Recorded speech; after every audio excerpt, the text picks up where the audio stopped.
เมื่อวันสงกรานต์กราบยะองค์แสนให้สายแดนสองเอาผัวพันบ่เคยได้คิดลืมวันฟังเพลงขมานเมืองตะปืออยู่ที่ตาดพ่อยังบอกว่าคือใจ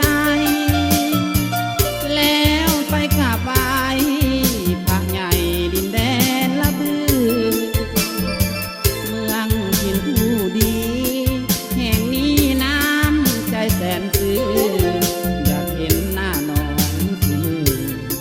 สั่งคือตำคอยน้อยใจบุญให้ดินดังใจ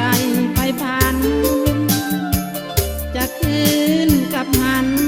มาฮักกันกับน้องทั้งมัน